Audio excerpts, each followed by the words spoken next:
Olá, começa agora mais um Hit Sports Liga dos Campeões. Meu amigo, o que está acontecendo com o time do técnico Leonardo? A Inter de Milão estava vencendo por 2-1, perdeu em casa para o Schalke 04 por 5-2. Real Madrid venceu em casa o Tottenham por 4-0. São um dos assuntos que a gente vai debater aqui durante o Hit Sports. Outros assuntos, Muricy Ramalho fechou realmente com o Santos, fica na Vila Belmiro até o ano que vem, até abril de 2012, e o Seedorf, o craque francês, pode ser o novo reforço do Corinthians. Tudo bem, Anderson Chene? Tudo bom, boa noite, Voltan. Repete a última escalada, por favor. A última do Corinthians aí, que eu não entendi. Seedorf pode ser o nome. Seedorf, que joga no Milan? É. Jogar no Corinthians? Eu acho que... Sai do San Siro e vem para o CT Joaquim Grava? Olha, se isso acontecer, maravilhoso para o futebol brasileiro. O Seedorf está com 35 anos, mas está jogando bola. Está rendendo ainda dentro do Milan. Agora tem que ver se não é uma jogada de marketing do Seedorf para indiretamente pressionar o Milan para prorrogar o contrato dele. Ele fala português, já foi casado com uma brasileira, inclusive, é um baita jogador. Gostaria de ver no Corinthians sim, só que entre o gostar, o querer e o poder, igual o pessoal, o ganso no Corinthians, calma, vamos devagar, pessoal, vamos devagar que ainda as coisas não são por aí. Então sonhando demais, né, Chene? Ganso, Lembra o Luiz Fabiano antes? Luiz Fabiano no Corinthians, lembra? É. Luiz Fabiano. Então calma, tem que pegar leve. O Adriano foi um parto, né? E diga-se de passagem, uma criança que nasceu com fósfise, né? Porque está grande. E só vai ser apresentado para a torcida domingo e depois joga.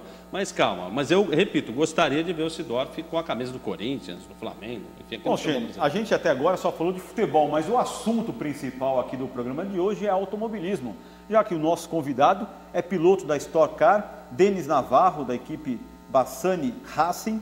Tudo bem, Denis? Tudo bem, boa noite. Tudo bem, falei certo? Bassani Racing. Racing. Isso. Então, Bassani Racing, obrigado pela presença aqui. Vamos falar um pouquinho da Stock Car, né? Vamos falar um pouquinho também do acidente, infelizmente, que aconteceu no último domingo. Bom, você está há quanto tempo na Stock Car? Esse é meu segundo ano. Eu estreiei o ano passado exatamente na Copa Montana, que teve o acidente. E esse é o meu ano de estreia na categoria principal, que é a Stock Car. Legal. Bom, é claro que o assunto tem que ser infelizmente, esse o principal aqui para falar de automobilismo, é o acidente, infelizmente, na curva do Café. Muitos dizem, né, que o traçado é realmente ruim. Você que vive isso, realmente, o problema é o traçado ali, o que é? Sim, acho que o Autódromo de Interlagos em si, ele no Brasil é uma das melhores estruturas, né? A gente não pode falar como um todo.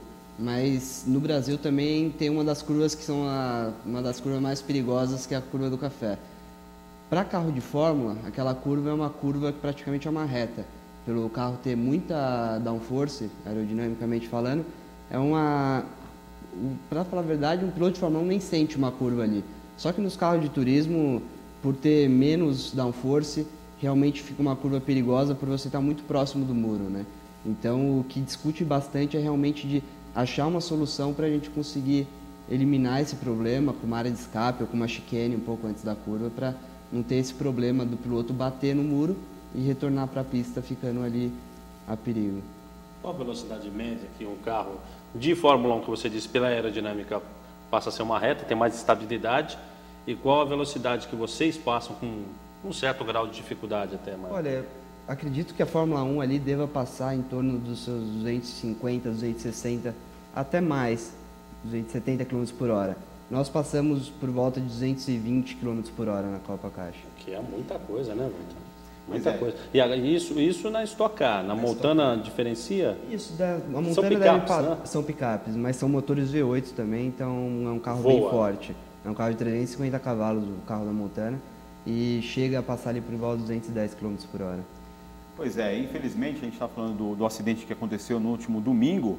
O piloto da Copa Montana, Gustavo Sonderman, faleceu em virtude de um acidente. A gente está em imagens aí do acidente no último domingo. E estava chovendo nesse momento. Você acha que por causa da visibilidade pode ter contribuído para esse acidente? Sim, acho que a circunstância é o que muitas pessoas no meio do automobilismo falam, né? Nem toda a tragédia é por um só motivo. Aconteceu a chuva, deixa a pista muito escorregadia. Esse é do Esperafico, que a gente está vendo. Esse aí é outro acidente, também no mesmo local curva do Café. E na mesma consequência, né? O piloto bate na curva do Café na área externa, volta para a pista e fica na parte lateral, que é o que todos falam que é um dos acidentes mais perigosos, que é em forma de T, que eles falam, né? Que é o acidente na porta do carro. Esses foram os acidentes do Weber, né? Do Fernando Alonso com o Mark Webber. Mark Webber na Fórmula 1, acho que 2003. No mesmo ponto também, né? Correto, na mesma curva.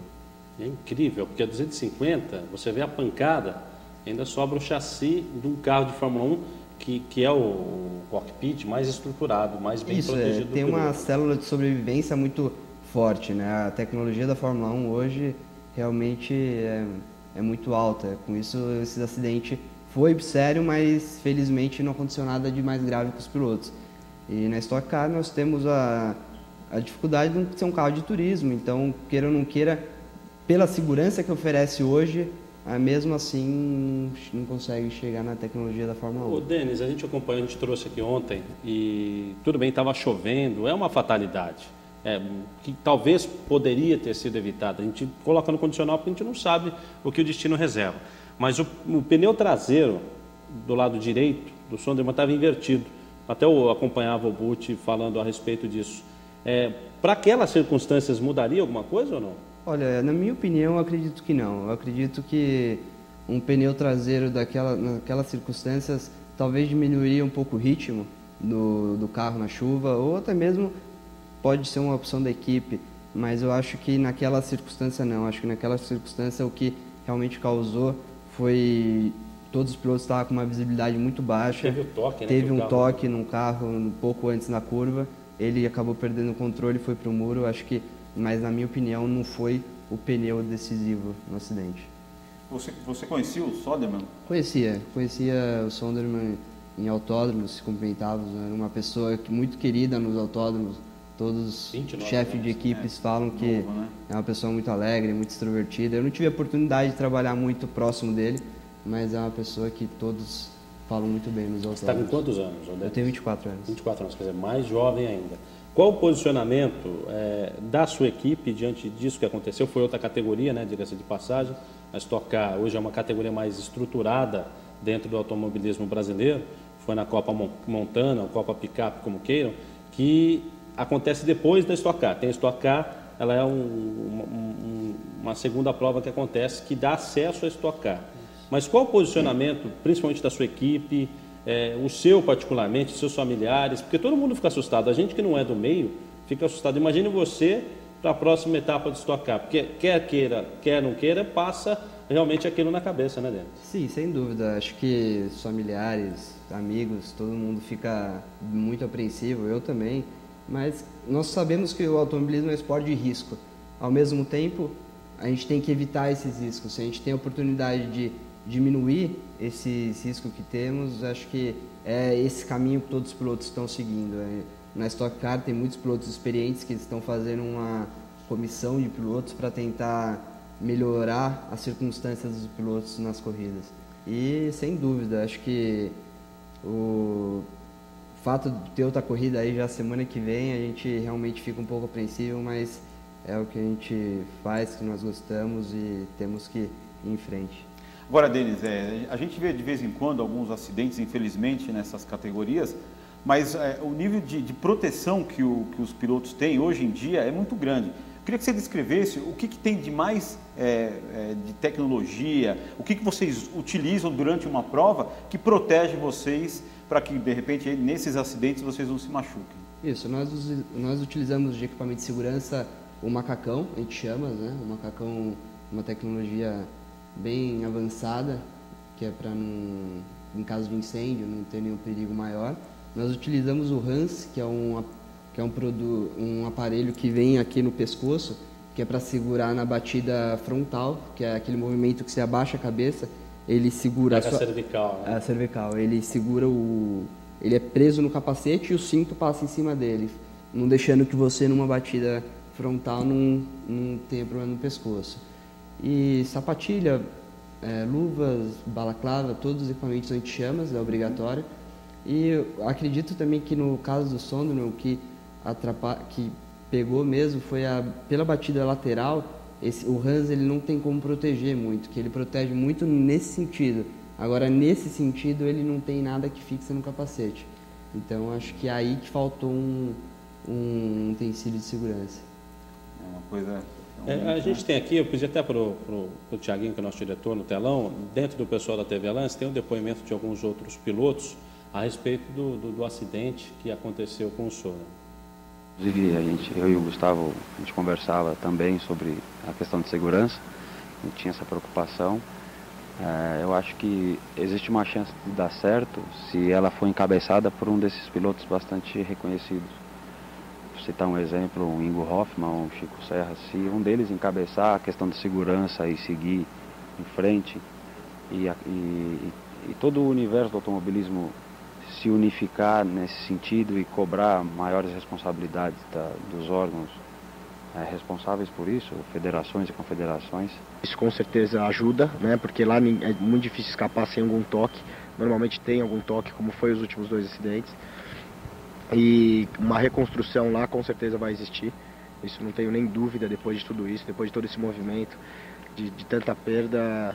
A gente não está precisando, a gente está num esporte de risco, a gente sabe que é de risco, mas tudo que puder minimizar esse risco, eu acho que tem que ser feito. Então uma pequena obra para tirar uma parte de arquibancada e afastar uns 30, 50 metros da área de escape, com certeza isso vai beneficiar muita gente, porque o acidente em si, bater no muro, eu bati a 100 km por hora nessa última corrida, mas bati numa área de escape, isso não é o perigoso. O perigoso é exatamente ficar exposto em T, numa posição onde possa ser atingido no meio, como foram os 2 últimos casos da Stock Light.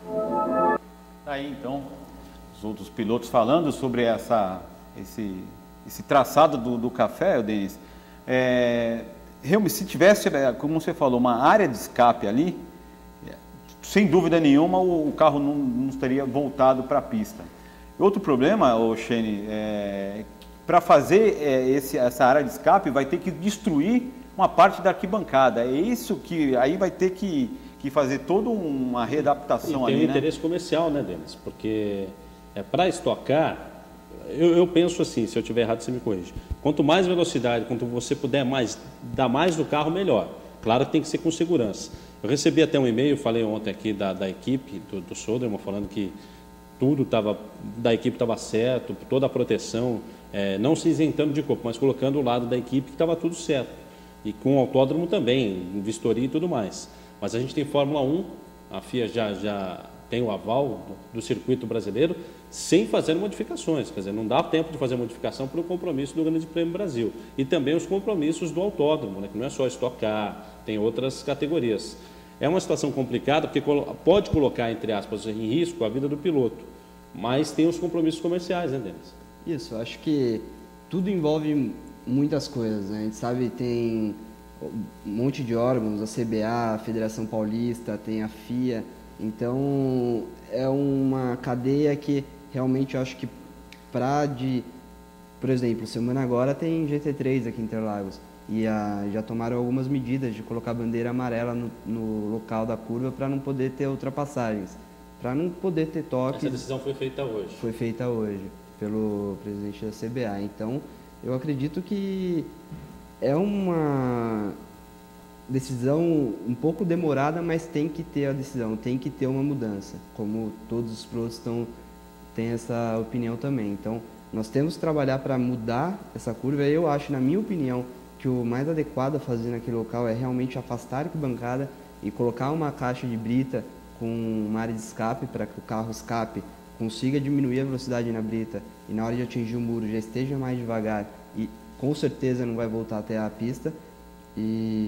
Mas sabemos também todos os motivos. Tem a Fórmula 1 agora em novembro, e sabemos que isso é um motivo não que dá para mudar traçado. Não dá para mudar traçado. Então, eu acho que isso, lógico, tem muito a se discutir, mas tem que encaminhar. Acho que não pode deixar daqui os 6 meses, por ter já passado 6 meses do acidente, o pessoal fala, vamos deixar no esquecimento, que isso não pode acontecer.